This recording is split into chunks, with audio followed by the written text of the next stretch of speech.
सब देखने और सुनने वालों की खिदमत में मोहब्बत भरा सलाम। अरफान अहमद खान साहब हमारे साथ है जर्मनी से।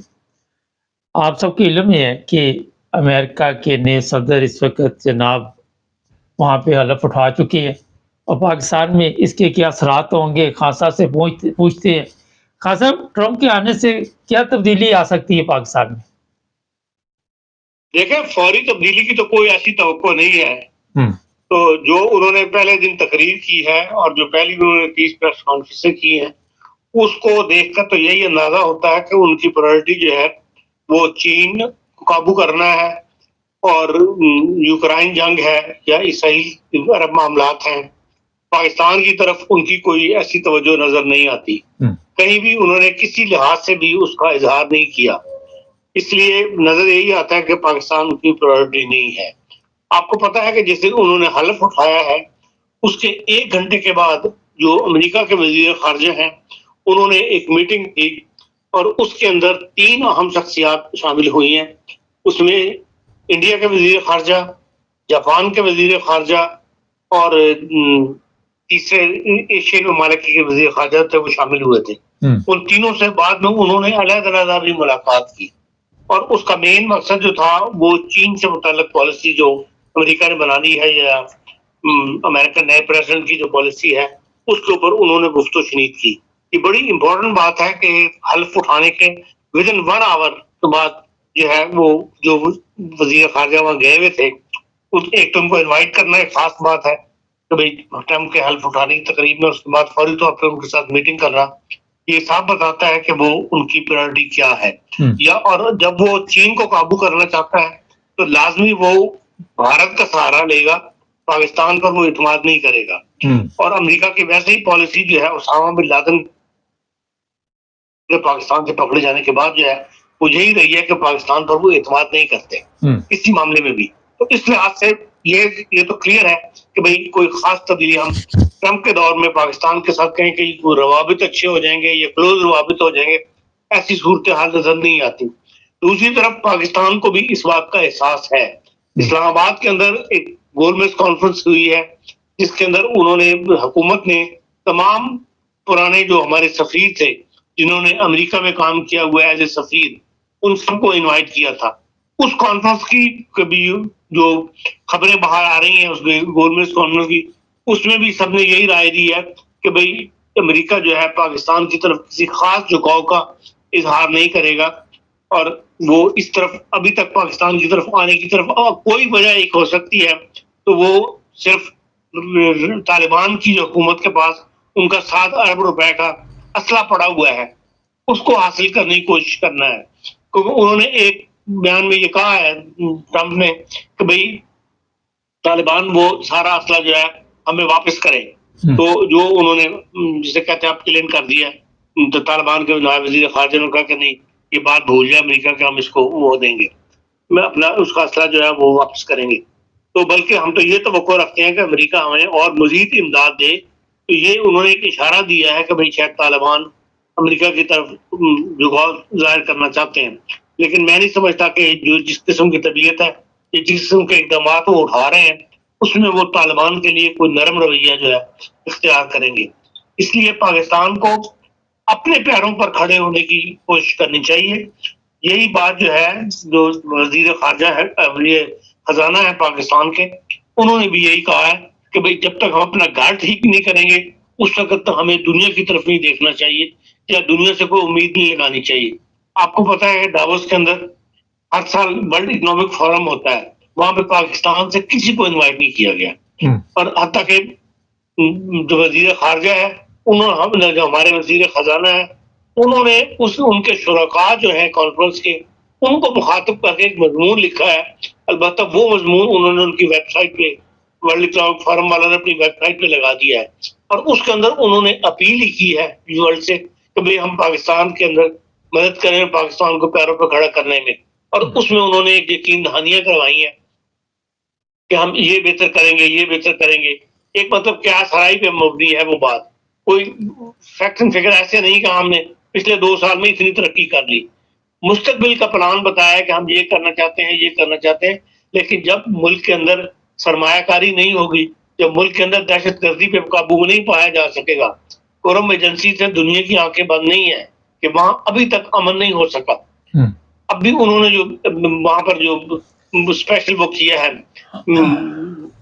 फोर्स लगा के रास्ता क्लियर किया है, कराने की कोशिश की है, वहां पे वो कहते हैं बेपनाह घरों से असला निकला है। मगन, ये बगन गांव का नाम है, वहां से इस कदर असला निकला है जिस पर गवर्नमेंट बाबू है। ये ऐसे हर गांव में वहां पर मौजूद है। तो जिस जहां हालात इस किस्म के हों, वहां पे कौन सरमायाकारी करता है? फिर आपका अभी तक जो मदरसों का मामला है वो सेटल आपसे नहीं हो सका। अब नईम रागिब जैसा बंदा जो इस्लामी नजरियाती काउंसिल का चेयरमैन है, उसने भी इस बात की हिमायत की है कि पंजाब गवर्नमेंट जो तलबा के अंदर लैपटॉप तकसीम करती है या वजीफे देती है, वो मदरसा के लोगों को भी दिए जाएं, हमें भी उनमें शामिल किया जाए।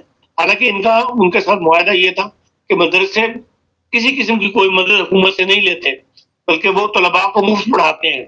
अब उन्होंने भी इस किस्म के मुतालबात शुरू करने चाहिए। हमारी प्रायोरिटी बिल्कुल और है, इससे दुनिया को कोई लगाव नहीं, दुनिया का कोई ताल्लुक नहीं, तो ना ही अमेरिका की निगाह इन वजूहात की वजह से आपकी तरफ आइंदा मैं समझता हूँ कि कोई तल्लुकात बढ़ने की उम्मीद है। जी खान साहब, अदालत सुप्रीम कोर्ट के जो जज हैं उनमें जो हालात नज़र आ रहे हैं कि आपस में वो इकट्ठे कोई फैसला नहीं कर पा रहे, कभी रजिस्ट्रार जो है उसको कहा जा रहा है कि तौहीन अदालत की है, कभी कोई केस, और किसी को कोई समझ नहीं आ रही ये सुप्रीम कोर्ट की क्यों ये हालत हुई इस वक्त? इसके जिम्मेदार सियासतदान हैं जिन्होंने सुप्रीम कोर्ट में 26 तरमीम करके आइन को बकायदा सुप्रीम कोर्ट को 2 हिस्सों में तकसीम करके रख दिया है। सीनियर जज और तरफ हैं, जूनियर जज और तरफ हैं। फिर ये है कि जो इन्होंने ये हरकत की है कि भाई आईनी बेंच बना दिया है, उस आईनी बेंच के ऊपर लोगों को एतमाद नहीं है, इसलिए कि आईनी बेंच के अंदर सीनियर लोगों को शामिल नहीं किया गया, जूनियर लोगों को शामिल किया गया है जो हुकूमत की तरफ देखते हैं, इस्टेब्लिशमेंट की तरफ देखते हैं। ये हर बंदे को बात नजर आ रही है कि ये आईनी बेंच जो बनाया गया है ये इस्टेब्लिशमेंट के कहने पे बनाया गया है, वरना अब शुरू में ये था कि भाई बकायदा आईनी अदालत अलग बनाई जाए, वो अदालत इंडिपेंडेंट काम करती और आज जो आम सुप्रीम कोर्ट ऑफ पाकिस्तान है वो अपनी अलग काम करती। लेकिन इन्होंने एक ही अंदर गड़बड़ करके मामला को उलझा दिया हुआ है।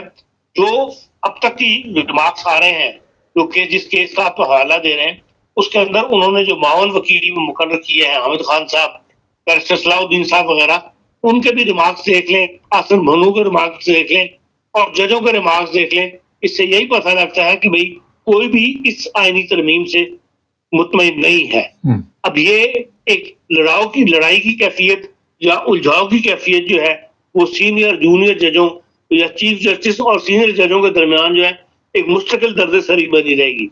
हम अभी तक इन मसाइल को हल करने की तरफ जो है वो कामयाब नहीं हो सके, बल्कि आज खुद वक्ती फैसले करके इन मसाइल में कौम को भी उलझाते हैं और कानून साजी को भी उलझा देते हैं।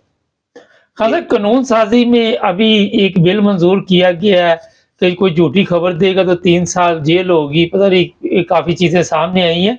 पाकिस्तान में खबरें झूठी भी दी जाती हैं या सच्ची को झूठा करके और झूठी को सच्चा करके दिया जाता है?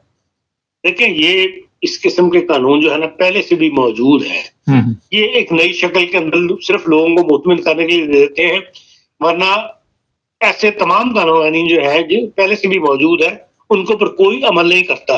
इसको प्रूव करना कि भाई जी खबर झूठी है या सीधी है सच्ची है, इसका इतना लेंथी प्रोसीजर है कि मामला जो है बीच में वो गायब होकर रह जाता है, डेट पे डेट पड़ती रहती है। इसके लिए इस किस्म की कानून हाजिर होनी चाहिए। इस तरह ईरान के अंदर है कि जो चीज स्टेट के लिए नुकसानदेह है, झूठ के ऊपर मबनी है, जिससे स्टेट मुतासर होगा, उसको फर्ज तौर पर फैसला किया जाता है एक ही समात के अंदर। बंदे को टांग देते हैं या जो भी सजा देनी थी वो दे के फारिग करते हैं। हमारे तो कानून इस किस्म के बने हुए हैं जिनको पर अपील दर अपील के हक होते हैं और मामला उलझाव का शिकार रहता है। इसीलिए आप देख लें कैसे कानून मौजूद होने के बावजूद माशरे में बेहतरी नहीं आई, बल्कि हम मजीद तजल का शिकार हो रहे हैं। हाँ सर, कल मरियम ने कहा कि ये जो अक़लियत है, मेरे फादर भी कहते थे कि मुझे ये लफ्ज़ इस्तेमाल नहीं करना चाहिए, और जो वहाँ पे ज़बरदस्ती लोगों को कहा गया कि आप मुसलमान नहीं हैं, आप काफ़िर हैं, और उनके हकूक़ का भी ख़्याल नहीं रखा जाता, कभी उनकी मसाजिद को नुकसान पहुँचाया जाता है। ईसाई हैं, वो भी महफ़ूज़ नहीं है। तो इतनी देर ये मुस्लिम लीग नून की गवर्नमेंट रही, कभी इन्होंने इन कवानीन को ख़त्म करने की तरफ तो तवज्जो नहीं दी। ना ये करेंगी, ना इनके पहलों ने की। ये सिर्फ सियासी बयानबाजी है, इससे ज़्यादा इसकी कोई अहमियत नहीं है। उनको नज़र नहीं आ रहा कि चुंडा की मस्जिद के साथ डस्का की मस्जिद के साथ क्या हुआ है, उसके खिलाफ क्या एक्शन लिया है इन्होंने अब तक। नहीं, सिर्फ सियासी बयानबाजी है और कोई इसका अमल से कोई ताल्लुक नहीं है। हाँ साहब, अगर अमल से ताल्लुक नहीं है तो लोग किस चीज़ की वहाँ पे नारे लगाने शुरू कर देते हैं कि वहाँ कहते हैं जी मरियम ने बहुत अच्छा बयान दे दिया। ये अवाम भी बेवकूफ़ है। अवाम देखेंगे, हर सियासी पार्टी के कारकुनान होते हैं और पाकिस्तान का सियासी कल्चर ऐसा है कि हर सियासी पार्टी अपने साथ एक जत्था रखती है। हर सियासी जो लीडर है या सियासी जिसे कहना चाहिए मेंबर असेंबली है, वो अपने साथ एक ऐसे कारकुनान का जत्था रखता है जो उनके हक में हर वक्त जिंदाबाद के नारे लगाता रहता है। उनकी हर बात के ऊपर जिंदाबाद के नारे भी लगाता है। जो मुखालिफिन है उनको ज़िक पहुंचाने के लिए मुर्दाबाद के नारे भी। ये जिंदाबाद मुर्दाबाद का कल्चर जो है, इससे ना सियासत को फायदा हुआ, ना सियासत में बेहतरी आई, बल्कि मजीद सियासत जो है वो गंदी होती चली गई। इन कौमों ने अमली इक़दाम उठाने होते हैं, वो इस किस्म की बयानबाजी नहीं करते, बल्कि फौरी कदम उठा के उन मामलात को हल करते हैं, मसाइल को हल करते हैं। कल एक वाक़या पेश आया है लाहौर में, एक बंदे ने पुलिस ऑफिसर को कत्ल किया। वो कहता है इसने मेरा जीना हराम किया हुआ था, माँ बहन की गालियाँ देता था, मैं इसका घर का काम भी करता था, और उसी के पिस्टल से उसको कत्ल किया। अब जो सोशल मीडिया पे या मीडिया में बातें चल रही है कि उसने बड़ा अच्छा काम किया। एक यहाँ पे सवाल है, फ़र्ज़ करें ऐसे बेशुमार वाक़या सामने आ रहे हैं, तो किसके पास बंदा जाके अपनी फरियाद बताए कि मेरे साथ ये जुल्म हो रहा है? देखें, पुलिस कल्चर जो है पाकिस्तान का, ख़ुसूसन पंजाब का, वो बहुत ही गंदा है। और पुलिस के पास तनख्वाहें कम है, पुलिस के लोगों की आवर्स ज़्यादा काम करने पड़ते हैं, तो इसलिए अब हर पुलिस वाला जो है ऊपर की आमदनी के ऊपर अपना गुजारा कर रहा है। और उसके लिए ज़ाहिर है वो हर कोई अपना कोना ढूंढता है, कोई बंदे पकड़ता है जिनके साथ उसने इस किस्म का बर्ताव करके उनको रोब दिखा के या उनको अंडर प्रेशर रख के उनसे मामला तय करता रहता है, उनसे पैसे वगैरह लेता रहता है। ये जो केस इसका मिसालदार है, ये भी एक ऐसी मिसाल है। अब वो बंदा इन बातों से फ्रस्ट्रेशन बढ़ती है, कब तक कोई दे सकता है। अब ज़ाहिर है कि वो तंग आ गया हुआ था और उसे ऐसा कदम उठा दिया, और ऐसे कदम सिंध में भी उठाए गए हैं। आते रहे खबरों के अंदर, पंजाब में भी ऐसे वाकयात हो जाते हैं। लेकिन ये है कि बाज़ वाकयात को हाईलाइट करते जाता है, बाज़ वाकयात को इतना ज़्यादा हाईलाइट नहीं किया जाता, छोटी छोटी खबरों के तौर पर लिया जाता है। लेकिन ये कल्चर जो है, ये पाकिस्तान में फ्रस्ट्रेशन का ये बढ़ रहा है, और इसकी तरफ जो है कई दफ़ा पुलिस से कमीशन मांग चुके हैं पुलिस की इस्लाह के लिए। लेकिन अमली तौर पर जब तक सियासतदान पुलिस को अपने मुफाद के लिए इस्तेमाल करना बंद नहीं करेंगे, उस वक्त तक पुलिस दुरुस्त नहीं होगी। जब पुलिस से सियासतदान रियासत के अरकान गलत काम करवाते हैं, उससे उनके हौसले बढ़ते हैं। फिर वो उन्हें पता होता है कि भाई हमने फलाने बंदे का ये काम किया हुआ है, फलानी रियासत ने हमसे ये काम लिया हुआ है, तो वो फिर अपने लिए भी रास्ते पैदा करते हैं और इस किस्म के गलत इक़दाम उठाते हैं, और उन्हें फिर प्रोटेक्ट करना पड़ता है रियासत के मेम्बरान को या रियासत को, हुकूमत को, इसलिए कि उन्होंने खुद इनसे गलत काम लिए हुए होते हैं। खासा आखिर में जर्मनी से कल एक खबर आई है कि एक 2 साला बच्चे को भी कत्ल किया गया है, एक अफगानी शहरी 28-29 साल का। थोड़ा सा उसके बारे में हमारे देखने वालों को बता दें। देखिए, वो शाफमबर्ग बायरन का और हेसन के दरमियान, जैसे कहना चाहिए, एक पहला शहर है बायरन का, तो छोटा शहर है, उसके अंदर ये वाकया हुआ है दोपहर की कोई 11:40 पे। वहाँ जो गार्डन है वहां पर किसी अफगानी ने जो है एक बच्चे को चाकू के साथ कत्ल किया है, और फिर वो मारने की कोशिश किया, लोग उसको छुड़ाने की कोशिश किया, उसमें एक जर्मन इन्वॉल्व था, वो भी मारा गया है, और एक और भी मराकश का था या गैर मुल्की, वो भी बेचारा बंदा मारा गया, 2 बंदे हलाक हुए हैं इसके अंदर, उसके अलावा शदीद जख्मी हुए। तो बात यह है कि वो जो प्रेस कॉन्फ्रेंस मैंने उसकी देखी थी, जो वजीर दाखिला है सूबे का, वो यही कहता है कि उस बंदे का जो अफगानी है, उसका जो मेडिकल रिकॉर्ड निकाला है, उसके मुताबिक वो ऐसी दवाइयां लेता था जिससे ये है कि वो नफसियाती मरीज था। तो इसलिए उन्होंने कहा कि अभी हम इसकी तफ्तीश करेंगे और इस केस को ज्यादा मतलब गहराई में जाके देखा जाएगा कि वाकई वो मुजरिम था या आदि मुजरिम था, या उसने ये किसी नफ्सियाती दबाव के नतीजे में ये हरकत की है।